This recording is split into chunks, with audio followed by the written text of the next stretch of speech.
Hi hello ಎಲ್ಲರಿಗೂ ನಮಸ್ಕಾರ. ನಾನು ನಿಮ್ಮ ಪ್ರೀತಿಯ Rajeshwari. Welcome back to my YouTube channel. ಇವತ್ತಿನ ವಿಡಿಯೋದಲ್ಲಿ ಸೂಪರ್ ಆಗಿ ಒಂದು ಸಾಂಬಾರ್ ಮಾಡೋದನ್ನ ತೋರಿಸ್ತಾ ಇದ್ದೀನಿ. ಪಕ್ಕಾ ನಮ್ಮ ಹಳ್ಳಿ ಶೈಲಿಯಲ್ಲಿ ಹಾಗೆ ನಮ್ಮ ಮಂಡ್ಯ ಶೈಲಿಯಲ್ಲಿ ತುಂಬಾನೇ ಸುಲಭವಾಗಿ ಅವರೆಕಾಳು ಹುಳಿನ ಮಾಡ್ಕೋಬಹುದು. ಹಾಗೆ ಇದು ಅನ್ನಕ್ಕೆ, ಮುದ್ದೆಗೆ ಎಲ್ಲದಕ್ಕೂ ಕೂಡ ತುಂಬಾನೇ ಚೆನ್ನಾಗಿರುತ್ತೆ.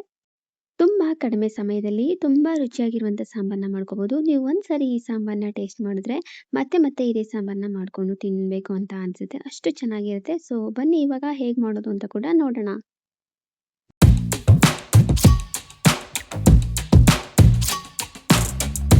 ಮೊದಲಿಗೆ ಸ್ಟವ್ ಆನ್ ಮಾಡಿಕೊಂಡು ಪಾನ್ ಇಟ್ಟು ಪಾನ್ ಸ್ವಲ್ಪ ಬಿಸಿ ಆಗೋದಕ್ಕೆ ಬಿಟ್ಟ ಮೇಲೆ ಪಕ್ಕದಲ್ಲಿರುವಂಥ ಒಲೆನಲ್ಲೂ ಕೂಡ 1 ಚಮಚ ಆಗುವಷ್ಟು ಬಿಸಿನೀರನ್ನ ಕಾಯೋದಕ್ಕೆ ಅಂತ ಇಟ್ಕೊಂಡಿದ್ದೀನಿ. ನಾನಿಲ್ಲಿ 1/4 ಕಪ್ ಆಗುವಷ್ಟು ಅವರೆಕಾಳನ್ನ ತಗೊಂಡಿದ್ದೀನಿ. ಅವರೆಕಾಳನ್ನ ಚೆನ್ನಾಗಿ ಹುರ್ಕೋಬೇಕು. ಅವರೆಕಾಳನ್ನ ಚೆನ್ನಾಗಿ ಹುರ್ಕೊಂಡು ಆಮೇಲೆ ಕಾಯೋದಕ್ಕೆ ಇಟ್ಟಿರುವಂಥ ಬಿಸಿನೀರನ್ನ ಇದಕ್ಕೆ ಸೇರಿಸ್ಕೋಬೇಕು. ಈ ರೀತಿ ಮಾಡೋದ್ರಿಂದ ಕಾಳು ಬೇಗ ಕೂಡ ನೆಂದೋಗುತ್ತೆ, ಹಾಗೆ ಬೇಗ ಕೂಡ ಬೇಯಿಸ್ಕೋಬೋದು ಕಾಳನ್ನು. ಹಾಗಾಗಿ ನಾನಿಲ್ಲಿ ಚೆನ್ನಾಗಿ ಹುರ್ಕೊಂಡು ಕಾಳನ್ನ ಈ ರೀತಿ ಹುರ್ಕೊಂಡಿದ್ದಲ್ಲ ಆದಮೇಲೆ ಕೈಸಿಟ್ಟಿರುವಂಥ ಬಿಸಿನೀರನ್ನ ನಾನಿಲ್ಲಿ ಕಾಳು ಮುಳುಗುವಷ್ಟು ನೀರನ್ನ ಸೇರಿಸ್ಕೊಂಡು ಇದನ್ನು ನೆನೆಯೋದಕ್ಕೆ ಒಂದು 10 ನಿಮಿಷ ಹಾಗೆ ಅಂತ ಬಿಟ್ಟಿದ್ದೀನಿ. ಹಾಗೆ ಇಲ್ಲಿ ಸಾಂಬಾರಿಗೆ ಬೇಕಾಗಿರುವಂಥ ಮಸಾಲನ್ನ ರೆಡಿ ಮಾಡ್ಕೊಳ್ಳೋದಕ್ಕೆ ಮಿಕ್ಸಿ ಜಾರ್ನ ತಗೊಂಡು 1 ಕಪ್ ಆಗುವಷ್ಟು ತೆಂಗಿನ ತುರಿನ ಹಾಕೊಂಡಿದ್ದೀನಿ, ಹಸಿ ತೆಂಗಿನಕಾಯಿ. ಹಾಗೆ ಇಲ್ಲಿ 1 ಗೆಡ್ಡೆ ಆಗುವಷ್ಟು ಈರುಳ್ಳಿ, 1 ಮೀಡಿಯಮ್ ಸೈಜು ಟೊಮೆಟೊ, ಹಾಗೆ 1 ಗೆಡ್ಡೆ ಬೆಳ್ಳುಳ್ಳಿ, ಒಂದು ಸ್ವಲ್ಪ ಕೊತ್ತಂಬರಿ ಸೊಪ್ಪನ್ನ ಕೂಡ ಸೇರಿಸ್ಕೊತಾ ಇದ್ದೀನಿ. ಈ ಅವರೆಕಾಳಿನ ಸಾಂಬಾರಿಗೆ ಹುಳಿ ಸಾಂಬಾರ್ ಪುಡಿನ ಸೇರಿಸ್ಕೊಂಡ್ರೆ ತುಂಬಾನೇ ರುಚಿಯಾಗಿರುತ್ತೆ. ಇದಕ್ಕೆ ಧನಿಯಾ ಪುಡಿ ಹಾಗೆ ಚಿಲ್ಲಿ ಪೌಡರ್ನ ಕೂಡ ಸೇರಿಸ್ಕೋಬೋದು. ಆದರೆ ಈ ಸಾಂಬಾರಿಗೆ ಹುಳಿ ಸಾಂಬಾರ್ ಪುಡಿನೇ ತುಂಬಾನೇ ರುಚಿಯಾಗಿರುತ್ತೆ. ಹಾಗಾಗಿ 2 ಸ್ಪೂನ್ ಆಗುವಷ್ಟು ಹುಳಿ ಸಾಂಬಾರ್ ಪುಡಿನ ಸೇರಿಸ್ಕೊಂಡು ರುಬ್ಬೋದಕ್ಕೆ ಎಷ್ಟು ಬೇಕೋ ಅಷ್ಟು ನೀರನ್ನು ಕೂಡ ಸೇರಿಸ್ಕೊಂಡು ಇದನ್ನು ರುಬ್ಕೋತಾ ಇದ್ದೀನಿ. ಇದನ್ನು ತುಂಬ ನುಣ್ಣಗೆ ಫೈನ್ ಪೇಸ್ಟ್ ಮಾಡಿ ಎತ್ತಿಟ್ಕೋಬೇಕು. ಈ ರೀತಿ ಪೇಸ್ಟ್ ಮಾಡಿ ಎತ್ತಿಟ್ಕೋತಾ ಇದ್ದೀನಿ. ನಾವು ಆವಾಗಲೇ ಬಿಸಿನೀರು ಹಾಕಿ ನೆನೆ ಹಾಕಿದಂಥ ಕಾಳು ಕೂಡ ತುಂಬಾನೇ ಬೆಂದೋಗಿದೆ. 70 ಭಾಗದಷ್ಟು ಬೆಂದೋಗಿದೆ. ನೀವು ನೋಡ್ತಾ ಇರ್ಬೋದು. ಇದನ್ನ 2 ವಿಷಲ್ ಕೂಗಿಸ್ಕೊಂಡ್ರೆ ಸಾಕಾಗುತ್ತೆ. ಸಾಂಬಾರು ಕೂಡ ರೆಡಿಯಾಗಿ ಹೋಗ್ಬಿಡುತ್ತೆ. ಹಾಗೆ ನಾನಿಲ್ಲಿ ಸ್ಟವ್ ಆನ್ ಮಾಡಿಕೊಂಡು ಕುಕ್ಕರ್ನ ಇಟ್ಟು 2 ರಿಂದ 3 ಸ್ಪೂನ್ ಆಗುವಷ್ಟು ಎಣ್ಣೆನ ಹಾಕೊಂಡಿದ್ದೀನಿ. ಎಣ್ಣೆ ಸ್ವಲ್ಪ ಬಿಸಿ ಆದಮೇಲೆ 1 ಸ್ಪೂನ್ ಆಗುವಷ್ಟು ಸಾಸಿವೆನ ಸೇರಿಸ್ಕೊತಿದ್ದೀನಿ. ಸಾಸಿವೆ ಸ್ವಲ್ಪ ಸಿಡಿದ್ಮೇಲೆ ಹಾಗೆ ಕರಿಬೇವನ್ನು ಕೂಡ ಸೇರಿಸ್ಕೊತಾ ಇದ್ದೀನಿ. ನಾನಿಲ್ಲಿ ಒಣಗಿರೋ ಕರಿಬೇವನ್ನ ಸೇರಿಸ್ಕೊತಿದ್ದೀನಿ.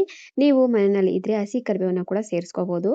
ಸ್ವಲ್ಪ ಸಾಸಿವೆ ಚಟಪಟ ಸಿಡಿದಾದ್ಮೇಲೆ 1 ಮೀಡಿಯಮ್ ಸೈಜು ಈರುಳ್ಳಿನ ಕೂಡ ಕಟ್ ಮಾಡಿ ಸೇರಿಸ್ಕೊತಿದ್ದೀನಿ.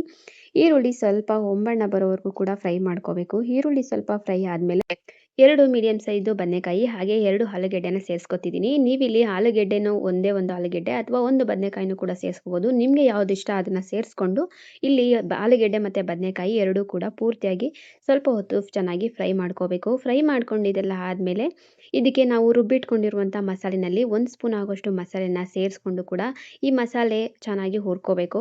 ಈ ರೀತಿ ಮಾಡೋದ್ರಿಂದ ಮಸಾಲೆಗೆ ಸಾಂಬಾರು ನೀಟಾಗಿ ಇಡ್ಕೊಳ್ಳುತ್ತೆ. ಹಾಗಾಗಿ ನಾನಿಲ್ಲಿ ಈ ರೀತಿ ಮಾಡಿಕೊಂಡು ಮಸಾಲೆನ ಕೂಡ ಸೇರಿಸ್ಕೊಂಡು ಹುರ್ಕೋತಾ ಇದ್ದೀನಿ. ಈ ಮಸಾಲೆಗೆ ನೀವು ಯಾವುದೇ ರೀತಿಯ ಶುಂಠಿ ಆಗಲಿ ಕಡಲೆ ಆಗಲಿ ಹಾಗೆ ಚಕ್ಕೆ ಲವಂಗ ಕೂಡ ಸೇರಿಸ್ಕೊಳ್ಳುವಂಥ ಅವಶ್ಯಕತೆ ಏನೂ ಇಲ್ಲ. ಮಸಾಲೆನ ಈ ರೀತಿ ಸೇರಿಸ್ಕೊಂಡು ಹುರ್ಕೊಳ್ಳೋದ್ರಿಂದ ಸಾಂಬಾರು ತುಂಬಾನೇ ರುಚಿಯಾಗಿರುತ್ತೆ. ಒಂದು 2 ನಿಮಿಷ ಮಸಾಲೆನ ಹುರ್ಕೊಂಡಿದ್ದಾದಮೇಲೆ ಹುರಿದಿಟ್ಕೊಂಡಿರುವಂಥ ಅವರೆಕಾಳನ್ನ ಚೆನ್ನಾಗಿರುವಂಥ ನೀರಲ್ಲಿ 2 ಸಾರಿ ನೀಟಾಗಿ ತೊಳೆದು ವಾಶ್ ಮಾಡಿಕೊಂಡು ಆಮೇಲೆ ಅವರೆಕಾಳನ್ನ ಕೂಡ ಸೇರಿಸ್ಕೊತಿದ್ದೀನಿ. ಇದನ್ನು ಕೂಡ 1 ನಿಮಿಷ ಚೆನ್ನಾಗಿ ಹುರ್ಕೋಬೇಕು. ಇದ್ರ ಹಸಿ ವಾಸನೆ ಏನಿದೆಯೋ ಅದು ಕೂಡ ಹೋಗೋ ರೀತಿ ಹುರ್ಕೊಂಡಿದ್ದೆಲ್ಲ ಆದಮೇಲೆ ರುಬ್ಬಿಟ್ಕೊಂಡಿರುವಂಥ ಮಸಾಲೆನೂ ಕೂಡ ಸೇರಿಸ್ಕೋಬೇಕು. ಸೇರಿಸ್ಕೊಂಡು ಮಸಾಲೆನೂ ಕೂಡ 2 ನಿಮಿಷ ಚೆನ್ನಾಗಿ ಹುರ್ಕೋಬೇಕು. ಯಾಕಂದರೆ ನಾವು ರುಬ್ಕೋಬೇಕಾದ್ರೆ ಅದೆಲ್ಲನೂ ಕೂಡ ಹಸಿ ಪದಾರ್ಥಗಳನ್ನೇ ಹಾಕಿ ಸೇರಿಸಿ ರುಬ್ಕೊಂಡಿರೋದ್ರಿಂದ ಅದರ ಹಸಿ ಸ್ಮೆಲ್ ಏನಿದೆಯೋ ಅದು ಹೋಗಬೇಕು. ಅಲ್ಲಿವರೆಗೂ ಕೂಡ ಒಂದು 2 ನಿಮಿಷ ಚೆನ್ನಾಗಿ ಹುರ್ಕೊಂಡ್ರೆ ಚೆನ್ನಾಗಿರುತ್ತೆ. ಮಸಾಲೆನ ಚೆನ್ನಾಗಿ ಫ್ರೈ ಮಾಡ್ಕೊಂಡಿದ್ದಲ್ಲ ಆದಮೇಲೆ ಈ ಸಾಂಬಾರಿಗೆ ಎಷ್ಟು ನೀರು ಬೇಕೋ ಅಷ್ಟು ನೀರನ್ನು ಕೂಡ ಸೇರಿಸ್ಕೊತಿದ್ದೀನಿ. ಸಾಂಬಾರನ್ನ ಸೇರಿಸ್ಕೋಬೇಕಾದ್ರೆ ನಿಮಗೆ ಯಾವ ರೀತಿ ಬೇಕೋ ಆ ರೀತಿ ನೋಡಿಕೊಂಡು ಆಮೇಲೆ ನೀರನ್ನು ಸೇರಿಸ್ಕೊಳ್ಳಿ. ನಾನು ಸಾಂಬಾರನ್ನ ಈ ರೀತಿ ಅದಕ್ಕೆ ರೆಡಿ ಮಾಡ್ಕೊಂಡಿದ್ದೀನಿ. ತುಂಬ ತಿಳಿನೂ ಬೇಡ, ತುಂಬ ಗಟ್ಟಿನೂ ಬೇಡ. ನಾನು ಈ ರೀತಿ ಸಾಂಬಾರನ್ನ ರೆಡಿ ಮಾಡ್ಕೊಂಡಿದ್ದೀನಿ. ನಿಮಗೆ ಯಾವ ರೀತಿ ಬೇಕು ನೋಡಿಕೊಂಡು ಆಮೇಲೆ ಸಾಂಬಾರನ್ನ ರೆಡಿ ಮಾಡ್ಕೊಳ್ಳಿ. ಕುಕ್ಕರ್ ಲಿಡ್ನ ಕ್ಲೋಸ್ ಮಾಡೋಕ್ಕೂ ಮುಂಚೆ 1 ನಿಂಬೆಹಣ್ಣಿನ ಗಾತ್ರದಷ್ಟು ಹುಣಸೆ ಹಣ್ಣನ್ನ ನೆನೆಸ್ಕೊಂಡು ಹುಳಿಯನ್ನ ನಾನು ಕೂಡ ಸೇರಿಸ್ಕೊತಾ ಇದ್ದೀನಿ ಸಾಂಬಾರಿಗೆ. ಟೊಮೆಟೊನ ಮಿಸ್ ಮಾಡಿದ್ರೂ ಪರವಾಗಿಲ್ಲ, ಆದರೆ ಹುಣಸೆ ಹಣ್ಣಿನ ಹುಳಿನ ಯಾವುದೇ ಕಾರಣಕ್ಕೂ ಕೂಡ ತಪ್ಪಿಸೋದಕ್ಕೆ ಹೋಗಬೇಡಿ. ಯಾಕಂದರೆ ಸಾಂಬಾರಿಗೆ ತುಂಬ ರುಚಿ ಕೊಡೋದೇ ಹುಣಸೆ ಹಣ್ಣಿನ ಹುಳಿಯಿಂದ. ಹಾಗೆ ಇದಕ್ಕೆ ರುಚಿಗೆ ಎಷ್ಟು ಬೇಕೋ ಅಷ್ಟು ಉಪ್ಪನ್ನು ಕೂಡ ಸೇರಿಸ್ಕೊಂಡು ಒಂದು ಚೆನ್ನಾಗಿ ಮಿಕ್ಸ್ ಮಾಡ್ಕೊಂಡಿದ್ದೆಲ್ಲ ಆದಮೇಲೆ ಕುಕ್ಕರ್ ಲಿಡ್ನ ಕ್ಲೋಸ್ ಮಾಡಿ 2 ವಿಷಲ್ ತೆಗೆಸ್ಕೊಂಡ್ರೆ ಸಾಂಬಾರಂತೂ ಸೂಪರಾಗಿ ರೆಡಿಯಾಗಿ ಹೋಗ್ಬಿಡುತ್ತೆ. ಈ ಸಾಂಬಾರನ್ನ ಅನ್ನಕ್ಕೆ ಅನ್ನಕ್ಕೆ, ಮುದ್ದೆಗೆ ಎಲ್ಲದಕ್ಕೂ ಕೂಡ ತುಂಬಾ ಚೆನ್ನಾಗಿರುತ್ತೆ. ಮುದ್ದೆಗಂತೂ ಮಾಡ್ತಿದ್ದಂಥ ಸಾಂಬಾರು.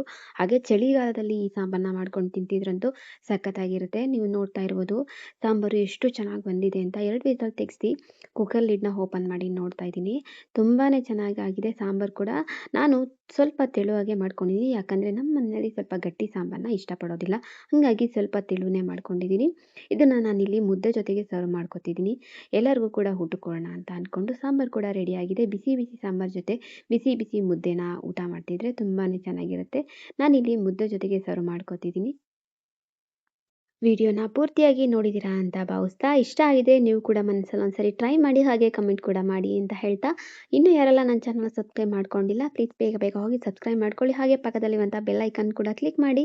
ನೆಕ್ಸ್ಟ್ ವಿಡಿಯೋದಲ್ಲಿ ಸಿಗೋವರೆಗೂ ಟಾಟಾ, ಬೈ ಬೈ, ಟೇಕ್ ಕೇರ್.